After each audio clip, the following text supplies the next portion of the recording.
저는 오늘 출애굽기 11장 1절에서 8절 말씀 중심으로 해서 세상과 구별되는 하나님의 자녀라는 제목으로 하나님 말씀을 증거하겠습니다. 구별된다는 것은 차별된다는 거잖아요. 대우를 좀 달리 받는다. 그러니까 우리가 세상 사람들하고 겉으로야 뭐 구별될 게 뭐 있어요. 그죠? 겉으로 보면 다 똑같은 한국 사람들이지. 그러니까 구별된다는 얘기는 겉으로 구별되는 것이 아니라 그 신분, 영적인 그 내 영의 위치, 이것이 차별이 이루어진다. 처음에 지금은 어떨지, 지금도 아마 그렇겠지만 미국에 처음에 가면은 그 입국 심사를 받잖아요. 어느 나라든 다 그렇지만.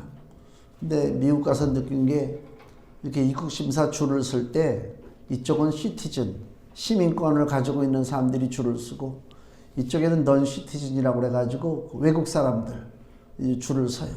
그 시티즌 줄 쓴 데는요, 사람들이 쑥쑥쑥쑥 없어져, 금방. 뭐 조사하고 자식할 것도 없어. 오면은 그냥 도장 찍어서 내버렸다. 근데 이쪽에 이제 시티즌이 아닌 사람들, 그러니까 미국 사람이 아닌 그 외국 사람들, 얼마나 시간이 오래 걸리는지, 제가 생생하게 기억나는 게, 그 유럽에서 온 사람 같은데, 내가 볼 땐 미국 사람이나 그 사람이나 똑같은 사람인데, 그 부부 같은데 그 사람 둘을 세워놓고 뭐 엄지 이거 저 지문 찍고 눈 사진을 찍고 그러면 이제 좀 들여보내줘도 되는데 사람 멀쩡하게 생겼더구만. 그렇게 까탈스럽게 뭐 그냥 뒤에 서서 기다리는 우리는 어떻게 돼요? 더 긴장이 되지. 야, 저 같은 백인끼리도 저렇게 그냥 막 그냥 검사하고 뭐 하고. 근데 저도 그냥 잔뜩 긴장된 상태로 딱 가니까 안경 벗어. 우리말로 해석하면 그거예요. 영어로만 얘기 들으니까 그런가 보다 했지만 이거는 존댓말도 아니고 반말도 아니야. 안경 벗으래. 뭐 그냥 아무렴요 벗고 말고요. 그래가지고 여기다 들이대. 딱 들이대고 사진 찍고 이거 엄지 찍고. 다행히 그 사람들하고는 달리 우리는 빨리 통과된 기억이 납니다. 그래서 그 시티즌, 그 미국 시민권 가진 게 그렇게 좋구나. 근데 이제 한국에 이제 다시 돌아오잖아요. 인천공항으로 돌아오면 또 우리나라도 보니까 나갈 때 나가는 길조차도 뭐 나는 나가는 길이지만 다른 사람들한테는 들어오는 길이 될 수도 있지. 거기도 보면은 한국 사람들, 내국인들, 외국인들 쓰는 줄이 달라요. 나는 당연히 한국 사람이니까 아무 생각 없이 여권 들고 탁 하면은 뭐 어디 갔다 왔냐 뭐 며칠 뭐 이런 거 없잖아요. 그저 그냥 찍고 그냥 저쪽에 줄은. 그래서 그 전에 필리핀에 그 목사님 그 마닐라에 갔다가 모시고 여기 들어올 때 아니 나는 그냥 쑥 나왔잖아요. 인천공항에서 아무 문제 없이. 이 필리핀 목사님은 안 나오는 거야. 한참 기다려도. 그래가지고 궁금해서 거 근처까지 갔더니 거기서 세워놓고 그렇게 오랫동안 얘기를 하고 뭘 물어. 그래서 내가 여기서 그랬어요. 우리 같은 일행인데 좀 저거 하라 말이야. 그때 한참 뭐 주고받더니 나오긴 나왔어요. 뭘 그렇게 시간이 걸립니까? 무슨 목적으로 왔냐, 어디에 머물 것이냐, 무슨 뭐 책임지는 사람은 누구냐, 뭐 일일이 그 꼬치꼬치. 그래갖고 너무 한국에 들어오기가 너무 힘들었다. 그걸 눈으로 보고 봤습니다. 구별된다고 하는 것은 차별되는 거잖아요. 이 똑같은 사람들, 육신의 연약함을 지니고 사는 사람들, 국가, 자기네 국가가 최고인 것처럼 외국인이 들어올 때는 엄격하게 심사를 하고 다 그렇게 하잖아요. 근데 실상 보면 뭐예요? 미국도 거지가 너무 많잖아요. 노숙자 많고 잘못하면 교회에서 예배드리다가 총 맞아요. 그게 미국이라고. 슈퍼마켓 가서 물건 사다 총 맞는 나라가 미국이라니까. 뭐 별 볼 일 없잖아요. 근데도 지금도 미국 가려면 또 그래. 이 하찮은 인생들의 모습 속에도 이렇게 구별을 짓는단 말이에요. 근데 하나님이 세상 사람과 하나님의 자녀와 구별을 짓는다. 이게 오늘의 핵심 주제예요. 오늘 여기 7절 말씀 보시면요. 이스라엘 자손에게는 사람에게나 짐승에게나 개도 그 혀를 움직이지 않으리니 여호와가 애굽 사람과 이스라엘 사이에 구별하는 줄을 너희가 알리라. 하나님은 차별되고 하신단 말이에요. 좋은 의미로. 똑같이 사랑하시니까 똑같이 품어주시고 똑같이 은혜 주시고, 그거는 인간들이 꾸며내는 얘기요. 하나님이 똑같이 다 사랑하고 똑같이 다 품어주시고, 그렇지 않습니다. 성경은 그렇게 얘기하지 않습니다. 택한 자 하나님의 자녀만이 하나님께서 사랑하고 보호하고 은혜 주시는 거예요. 그래서 갈라디아서에 보니까 계집종의 자녀는 내쫓아버리고, 하갈의 자녀 이스마엘, 그죠? 내쫓아버리고, 본 아브라함의 자손 이삭은 거두어들이고 보호하고 하나님 복 주시는 것을 볼 수가 있어요. 다 그래요. 우리만 안 그렇습니까? 다 사람들이 팔이 안으로 굽는다고 그러잖아요. 자기와 가까운 사람, 관계된 사람에게 더 마음이 간단 말이에요. 그 당연한 거란 말이에요. 구별한단 말이에요. 그러면은 하나님이 애굽과 이스라엘 백성들, 즉 세상과 하나님의 자녀를 구별하는데 어떤 식으로 구별하느냐, 그거를 지금 오늘 출애굽기 11장 오늘 읽은 1절에서 8절 본문이 우리에게 보여주고 있다. 첫째 우리가 생각할 것은 뭐냐면, 이스라엘이 애굽에서 나올 때 하나님이 애굽에게 행하신 재앙이 있어요. 우리가 10가지 재앙이라고 그러잖아요. 그 중에서 9가지 재앙까지는요, 바로 왕이 끔찍도 안 했어요. 피, 개구리, 파리, 이 재앙들 있잖아요. 막 강물이 막 피가 되고 막 파리떼가 몰려오고, 그 다음에 하늘에서 우박이 떨어지고 흑암이 오고 개구리가 막 뛰어들어오고 뭐 이런 것들, 이런 재앙들이 있단 말이에요. 이게 9가지 재앙까지 갔단 말이죠. 그러면 재앙이 더해지면 더해질수록 애굽의 바로왕이 겁을 먹고, 이스라엘 백성들을 빨리 내보내야 되겠다라고 생각해야 되는데, 재앙이 더해지면 더해질수록 그 애굽의 바로왕이 마음이 강팍해져 가지고 이스라엘을 놓지 않고 꽉 붙잡고 있단 말이에요. 그 마지막에 재앙 10번째가 뭐라고요? 6월절 어린 양의 피, 그거를 집에다가 바르면 피가 있는 집은 하나님이 안 들어가시고, 피가 없는 집에 들어가서 그 집의 장자를 죽이는 마지막 10번째 장자의 죽음의 재앙이 있잖아요. 그럼 우리가 어떻게 생각하면, 첫 번째 재앙부터 9번째 재앙까지가 내렸지만은 애굽의 바로가 꿈쩍하지 아니하고 강력하게 저항했다. 그러면 하나님이 첫 번째부터 9번째까지 내린 재앙은 실패한 것인가? 하나님의 시도가 실패했느냐? 왜 하나님은 첫 번째부터 9번째까지 실패한 것을 계속 반복적으로 왜 하셨을까? 그걸 한번 생각해 볼 수 있잖아요. 출애굽기 4장 23절을 보세요. 먼저 보면 출애굽기 4장 23절, 내가 네게 이르기를, 지금 하나님께서 모세를 통해서 저 바로에게 얘기하는 겁니다. 내가 네게 이르기를 내 아들을 놓아서 나를 섬기게 하라 하여도, 즉 이스라엘을 해방시켜라 그겁니다. 바로 왕에게 내가 놓기를 거절하니 내가 내 아들 네 장자를 죽이리라 하셨다. 이미 벌써 장자를 죽인다고 하는, 이게 10번째 재앙이죠. 장자 죽이는 게 순서가. 이미 하나님의 계획 속에 뭐가 들어있다고요? 첫 번째부터 10번째 재앙이 있지만은 물론 하나님이 초점을 맞추는 재앙이 몇 번째라고요? 10번째 재앙입니다. 그러면 첫 번째부터 9번째를 왜 해 도대체? 왜 해? 우리 가르쳐 주시는 거예요. 뭘 가르쳐 주셔요? 어떠한 방법과 어떠한 수단도 마귀 권세를 깨뜨릴 것이 없다 그 얘기요. 바로는 마귀잖아요. 이스라엘을 딱 붙잡고 있는 마귀 족속이란 말이에요. 그러니까 첫 번째 재앙부터 9번째 재앙이 다 그럴듯해요. 그 애굽의 백성들이 당하는 고통이 뭐 이루 말할 수가 없죠. 아무리 고통이 많고 백성들이 뭐 부르짖고 난리를 쳐도 바로는 마음이 꿈쩍하지 않아. 자기 백성을 불쌍히 여기는 마음이 없어요. 재앙이 올 때마다 애굽 백성은 고통을 받지만 바로는 자기 백성의 고통을 불쌍히 여기는 마음이 없다. 왜? 바로가 누구라고요? 마귀이기 때문에. 그러니까 지도자라고 해서 다 온전한 지도자가 아니라 마귀의 영을 받으면 자기 백성의 고통을 돌보지 않는 거다. 그것이 분명한 사실입니다. 하나님 보여주시는 거예요. 첫 번째부터 9가지 재앙이 어마어마한 재앙이지만 그 재앙 가지고서는 마귀 권세를 깨트릴 수가 없다. 하나님이 그걸 가르쳐 주시는 거예요. 마지막 권세 뭐라고요? 10번째 장자의 죽음을 통해서만이, 즉 어린 양의 보혈의 능력을 통해서만이 마귀의 권세가 깨트려진다라고 하는 것을 하나님이 우리에게 보여주고 있다, 그 얘기입니다.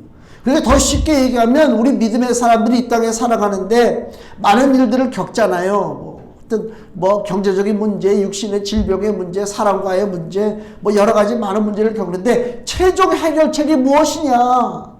예수 그리스도의 보혈, 예수 그리스도의 권세, 그겁니다.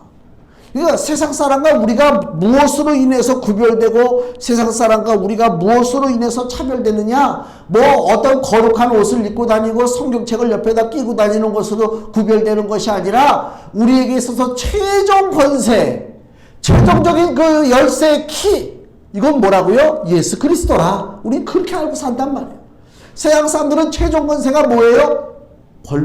권력, 또 물질, 뭐 이런 거 아닙니까? 그래서 권력을 잡으려고, 물질 잡으려고, 지금 뉴스마다 보면 국회의원 선거 때문에 각 당에서 이제 국회의원 후보자 공천을 하잖아요. 일단 국회의원 뭐 되고 안 되고를 떠나서 자기 당에서 후보를 뽑혀야 나가서 뭐 국회의원 선거를 임할 거 아닙니까? 근데 공천을 못 받아요. 공천을 못 받아. 그러니까 막 어저께 뉴스 보니까 누구는 뭐 몸에다가 휘발유인지 신화를 붓고 불을 질렀다고 그러대. 이야, 그게 그렇게 목숨 걸 일인가? 나 베레벨 등신 같은 사람들 다 봤어, 내가. 그게 왜 그래요? 그 사람 휘발유를 자기한테 붓고 불을 붙인 사람은 자기 인생에 가장 중요한 게 뭐라? 권력이다. 그 얄쌍한 권력, 국회의원 몇 년 하는 건가? 4년 하는 거죠? 그 4년 한 그 권력 있으면 무슨, 지네들끼리나 권력이지 나한테 와봐라 그래. 나한테 권력이 통하나? 자기들끼리 권력이야. 웃기는 얘기지, 진짜. 그 권력 때문에 내 목숨을 버려. 그 전에 보면은 학생들이요, 대학 시험 끝나고 나면 성적 안 나왔다고 자기 목숨을 끊는 애들이 있었어요. 그 아이에게는 그 좋은 대학교, 그 성적이 내 인생이야. 그거 아무것도 아니라니까, 그까짓 거. 지나놓고 나면. 언제까지 뭐 지금 그런 거 없어요. 대학 안 나와도 자기만 똑똑하게 굴면 잘 먹고 잘 사는 애들이 얼마나 많은데. 대학 나가가지고 어정때 보세요. 이거 아무것도 아니라니까, 이거. 내가 겪어봐서 하는 얘기예요. 아무것도 아니라니까. 그러니까 가장 소중한 것이 무엇인지를 몰라. 근데 믿음의 사람, 예수 그리스도의 사람들은 뭘 알아요? 내 인생의 최종적인 그 열쇠, 문제 해결의 핵심 키, 이게 뭐라고요? 권력도 아니고 돈도 아니야. 좋은 대학 들어가는 것도 아니고 좋은 회사 들어가는 것도 아니야. 얘 인생의 핵심 키가 뭐라고요? 예수 그리스도란 말이에요. 그걸 붙잡고 사는 거예요. 이게 틀려요. 보는 눈이 틀리다니까. 어정뛰게 하니까 세상의 미련을 버리지 못하고 자꾸만 기웃기웃거리고 어디에 붙어서 좀 살아볼 것인가, 아주 비굴한 모습으로 살아가는 인생들이 너무나 많이 있다. 하여튼 애굽이 재앙을 받을 때마다 백성들이 고통을 당하죠. 근데 바로는 백성의 고통에는 관심이 없어요. 왜요? 거짓된 왕이기 때문에 그래요. 거짓된 지도자는 자기 백성의 고통을 외면합니다.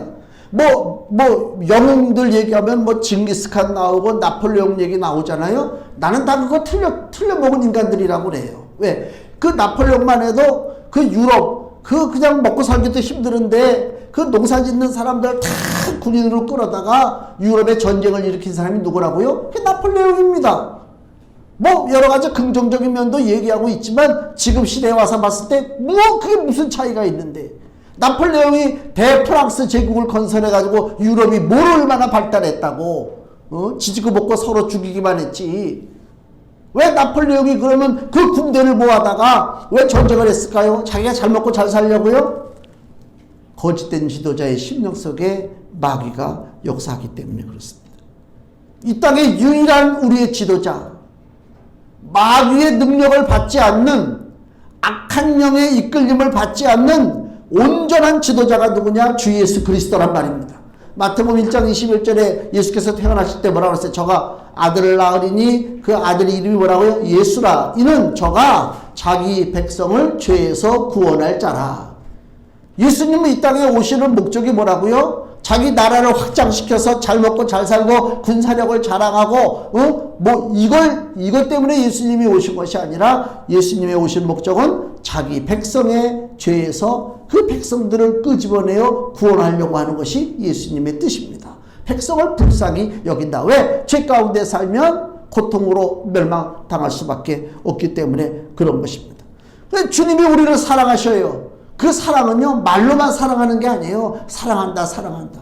텔레비전이고 요새 무슨 일만 하면 뭐 사랑한다 이거 하잖아. 이거 언제부터 한국 사람들이 그렇게 표현을 잘하고 살았는지 몰라. 사랑은 표현이 아니요. 이거 또 잘못 얘기하면 또 안 돼. 표현도 물론 해야 되겠지만은 그렇게 무슨 뭐 사탕 발림으로 뭐 I love you 뭐 이런 그런 건 그건 누구 못해. 나는 뭐 그런 거 간지러워서 못하겠지만 말로만 하는 사랑은요. 그리고 뭐 항상 뭐 이렇게 뭐 정치인들이라든가 뭐 하는 사람들 텔레비에 나와서 뭐 존경하는 뭐 국민 여러분 진짜 존경해? 에이, 거짓말하고 있어. 사랑하는 뭘 사랑해? 그 예수님의 사랑은요 말로 하는 사랑이 아니라 능력 있는 사랑입니다. 그게 뭔지 알았어요? 자, 신약성경 히브리서 2장 14절에서 15절입니다. 신약성경 355페이지 히브리서 2장 14절에서 15절 자녀들은 혈육에 함께 속하였음에 즉 우리들은 혈과 육을 가진 인간들이라 그 얘기입니다. 그렇기 때문에 그도 예수님도 또한 한 모양으로 혈육에 함께 속하시면 예수님이 이 땅에 오셨을 때에 이상한 모습으로 오신 것이 아니라 사람의 모습으로 오셨다. 성육하셨다. 그 얘기예요. 사람의 그 모양 혈육에 함께 속하심은 사망으로 말미암아 사망의 세력을 잡은 자 곧 마귀를 없이 하시며 여기 보시면 사망의 세력을 잡은 자가 누구예요? 마귀예요. 이 사망의 세력을 잡고 큰소리 치는 애들이 마귀인데 마귀를 없애는 방법이 뭐냐? 다시 14절에 사망으로 말미암아 여기 사망은 누구예요? 예수님이 스스로 죽으심으로 말미암아 사망의 세력을 잡은 자 곧 마귀를 없이 하시며 사망의 세력을 가지고 마귀가 우리한테 공갈협박을 한단 말이에요. 너 죽어. 너 죽을 수밖에 없어. 잠만 말고 내 말 다 따라야 돼. 마귀가 우리를 공갈협박하는데 우리는 그 죽음이 두려워서 벌벌 떨고 마귀의 눈치를 보고 살아가고 있습니다. 근데 예수님이 오셔서 마귀가 너 죽어 할 때 그래 내가 죽겠다. 내가 이 나를 따르는 수많은 백성들의 목숨을 짊어지고 내가 죽어야 되겠다. 그리고 예수님이 십자가에서 죽으신 거예요. 그래서 15절 죽기를 무서워함으로 일생에 매여 종노릇하는 모든 자들 우리들이요 죽기를 무서워하잖아요. 벌벌 떨고 산단 말이에요.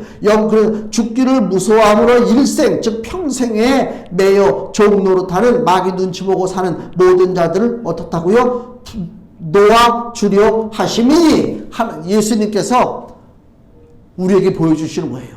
야 마귀가 사망의 권세를 가지고 너희들을 지금 협박하고 있지? 아무것도 아니야. 나 봐라. 예수님이 죽으셨어요. 그리고 죽은 지 3일 만에 살아나셨어요.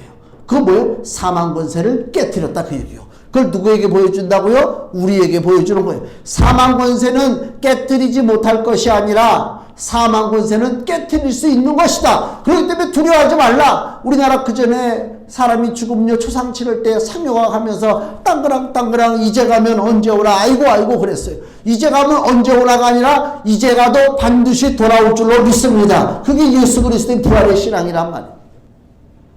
사람들은 그래서 겁먹고 살지만 예수가 내 인생의 핵심 키라고 하는 사실을 안다면 나는 무서워하지 않아요. 예수님은 사망의 세력을 깨트리고 우리를 살려주셨어요. 그게 바로 참 사랑이라 예수님의 참된 사랑이라 그 얘기입니다. 로마서 8장 2절 말씀 보세요. 로마서 8장 2절 말씀. 이는 그리스도 예수 안에 있는 생명의 성령의 법이 죄와 사망의 법에서 너를 해방하였음이라. 이게 무슨 얘기냐면, 자, 예수님이 마귀가 가지고 있는 사망 권세를 깨뜨리고 부활하셨잖아요. 거기서 끝나면 안 되지. 예수님을 믿는 우리도 역시 사망의 세력을 이기고 부활해야 그 예수 믿는 진짜 능력이 나타나는 거 아닙니까? 그래서 로마서 8장 2절에 그리스도 예수 안에 있는 생명의 성령의 법이, 예수님 안에 무슨 법이 있어요? 생명의 법이 있단 말이에요. 예수님에게는 사망이 없어요. 예수님은 생명입니다. 생명 그 자체란 말입니다. 생명이 얼마나 소중한지 몰라요. 우리 인생들은요, 우리 육신으로만 따지면 육신에게는 생명이 없어요. 육신에게 생명 없어요. 날마다 죽어져 가는 거예요. 우리 영어식으로다가 너 몇 살이냐 그러면 영어로 뭐라고 물어봐요? How old are you잖아. old. 너 어떻게 늙었냐? 그거죠. 늙어간다니까. 우리는 늙어가는 거예요. 늙어간다는 얘기는 뭐예요? 죽어지는 거란 말이야. 죽어지는 거라. 응? 인생은 태어나면서부터 죽어지는 거예요. 태어나면서 사라지는 게 아니라니까. 이게 참, 그래서요, 냉정하게 얘기하면 부모가 자녀를 낳잖아요. 자녀를 낳는데 예수님을 안 믿는 부모가 자녀를 낳잖아요. 그 자녀에게 예수 그리스도의 복음이 전해지지 않잖아요. 그 부모의 죄가 보통 큰 게 아닙니다. 왜? 내 사랑하는 자녀에게 생명을 주는 것이 아니라 뭘 줘요? 사망과 저주를 주게 돼 있어요. 이게 비참한 거예요. 그러면 이 비참한 인생의 그 비참한 저주의 고리에서 벗어나는 길이 뭐냐? 내가 예수 그리스도를 영접하고 믿음 안에 살다가 자녀를 생산하잖아요. 그 자녀가 반드시 예수 안에 들어와야 돼요. 그래야 그 자녀가 진짜 생명으로 사는 거지. 자녀가 예수 안에 있지 아니하면 미안하게도 그 자녀는 저주스러운 인생, 사망의 길로 가는 것입니다. 차라리 태어나지 않았더라면 좋았을 뻔했다. 예수님이 그러잖아요. 누구에게? 가룟 유다에게. 가룟 유다를 태어나게 한 그 부모는 가룟 유다 태어났다고, 야 귀한 아들 태어났다고 미역국을, 이스라엘은 미역국을 안 먹었겠지만 하여튼 간에 뭔가를 먹었을 것입니다. 그죠? 근데 예수님 몇십 년 살았는데 예수님이 내린 판단이 뭐라고요? 차라리 세상에 나지 아니하였다면 좋을 뻔하였다. 이것처럼 저주가 어딨어요. 근데 그것이 가룟 유다에게만 통하는 얘기가 아니라 이 땅의 모든 인생들, 예수 그리스도와 상관없이 살아가는 인생들은 그 저주가 임하는 거예요. 그러니까 이거 보통 심각한 일이 아니라니까요. 자다가도 벌떡 일어나야 된다니까요. 응? 재산 물려주지 못하고, 뭐 집 물려주지 못하고, 뭐 세상에 호화로고 물려주지 못해도 예수 그리스도의 생명의 법을 물려준다면 그거보다 좋은 것이 어디 있겠느냐. 그런 믿음으로 우리가 살아야 그게 참 믿음이다. 참 믿음이다. 예수 안에 생명의 법이 우리에게 있는 죄와 사망의 법을 깨트려 버려 주셨다. 주님만이 참된 지도자요 참된 왕이십니다. 그 주께서 우리에게 권세를 주셨어요. 누가복음 10장 19절에 내가 너희에게 뱀과 전갈을 밟으며 원수의 모든 능력을 제어할 권세를 주었으니 너를 해할 자가 결단코 없으리라 그랬단 말이에요. 우리에게 권세를 주셨어요. 우리에게 권세를 주셨어요.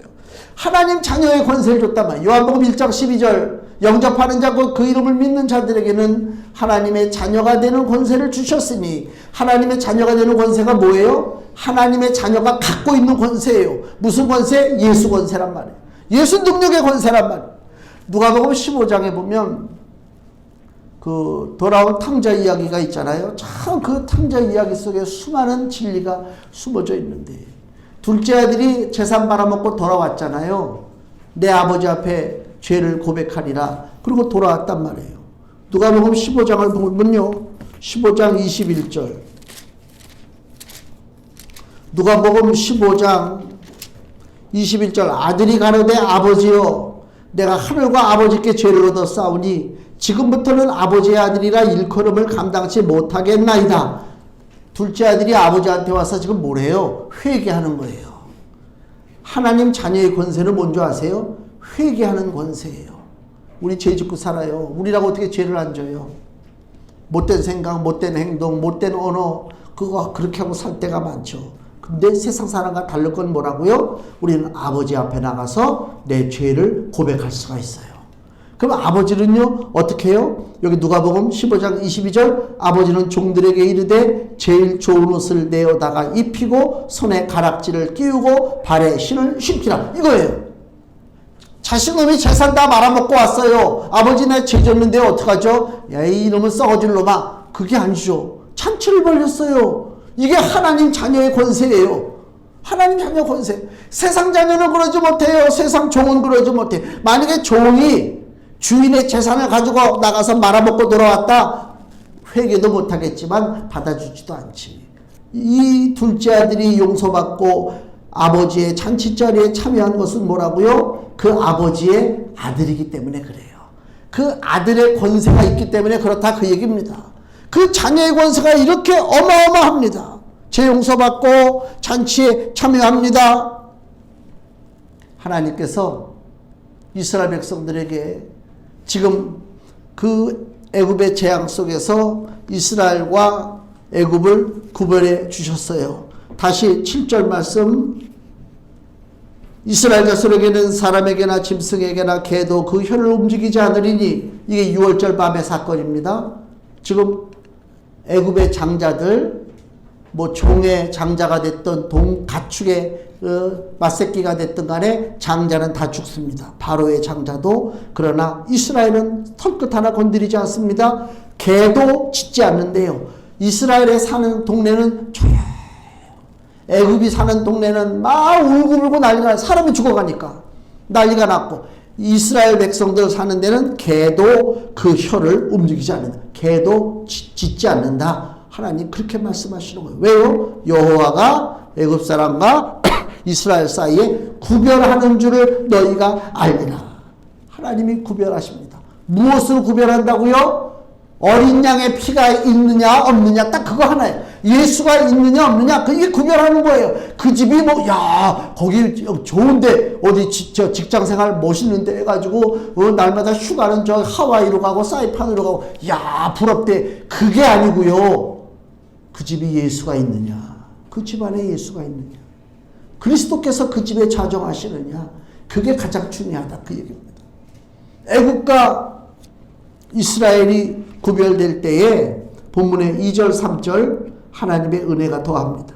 백성에게 말하여 남녀로 각기 이웃들에게 은과 금폐물을 구하게 하라 하시더니, 여호와께서 그 백성으로 애굽 사람의 은혜를 받게 하셨고, 또 그 사람 모세는 애국국에서 바로의 신하와 백성에게 심히 크게 배웠더라. 이게 뭐예요?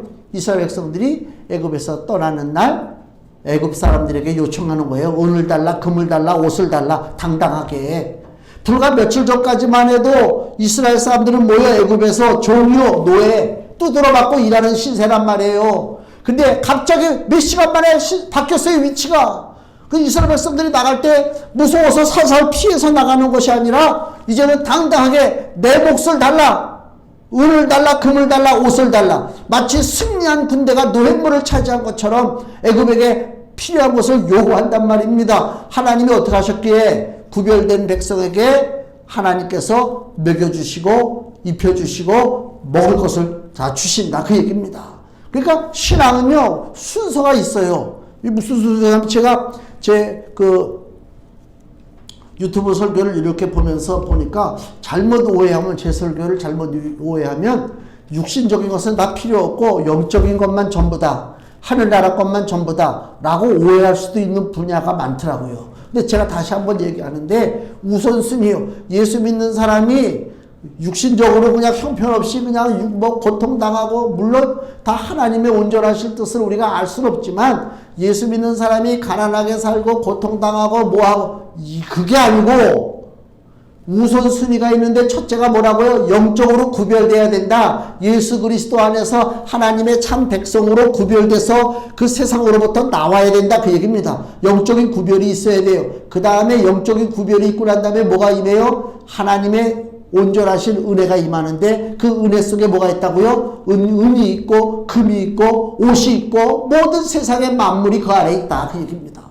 그러니까 순서를 바꾸면 안 돼. 하나님을 온전히 의지하고 예수가 내 인생의 핵심 열쇠고 예수 그리스도가 내 생명이라고 하는 사실을 모른 채 오직 물질만 구하고 잘 되는 것만 구하고 나간다면 그건 세상 사람이야. 교회 안에 들어와 있어도 세상 사람이라고요. 우리는 세상이 아닙니다. 우리는 구별돼야 돼. 하나님이 우리를 구별하시잖아요. 그 구별된 하나님의 백성의 무리에 속해야 된단 말입니다. 그 다음에 하나님이 주시는 귀한 물질의 축복도 우리가 받아 누려야 될 줄로 믿습니다. 너무나 많이 우리가 변화가 이루어진단 말이에요. 갈라디아서 4장 7절 말씀 보면요. 갈라디아서 4장 7절에 그러므로 내가 우리에게 하는 얘기입니다. 이후로는 종이 아니요 아들이니 우리 구별됐어요. 이제 우리 종이 아닙니다. 종이 아니요 아들이면 하나님으로 말미암아 뭐 한다고요? 유업을 이을 자니라. 하나님의 유업이 뭐예요? 하늘에 있는 것과 땅에 있는 것 모든 것이 하나님의 유업인데 그것을 우리가 받아 누릴 수가 있는 것입니다. 이제 이스라엘에 사는 방식은 바뀌어야 돼요. 애굽에서 종노릇하고 살던 방식에서 이제 세상 눈치 보지 않고 하나님의 사랑을 깨닫고 믿음으로 순종하고 사는 것입니다. 이제 다음부터는 출애굽기 그 말씀이 나와요. 애굽에서는 종노릇하고 세상 눈치 보고 살았죠. 이제 구원받았어요. 구별됐어요. 구별된 사람은 어떻게 산다고요? 믿음으로 사는 거예요. 믿음으로 살지 않을 때 하나님의 징계가 임해요. 믿음으로 살라고 우리를 구별해 주셨다. 자, 금주의 말씀을 보세요. 고린도 후서 5장 17절 말씀 같이 읽겠습니다. 그런즉 누구든지 그리스도 안에 있으면 새로운 피조물이라. 이전 것은 지나갔으니 보라 새 것이 되었도다. 아멘. 우리는 새로운 존재가 됐어요. 우리는 구별됐어요. 육신적인 것, 애굽적인 것에 종노릇하는 것에 묶이지 말고 하나님의 자녀로서 권세가 있다고 하는 사실을 알고 믿음의 담대함을 가지고 영적인 구별이 먼저인 것을 깨달아서 영의 것을 구하고 하나님 앞에 육의 것을 맡기고 나갈 때에 아버지께서 우리의 삶을 풍성케 하시고 우리의 걷는 인생 걸음걸이가 그리스도와 동행하는 승리하는 복된 걸음걸이로 주께서 만들어 주실 줄로 믿습니다. 기도하겠습니다.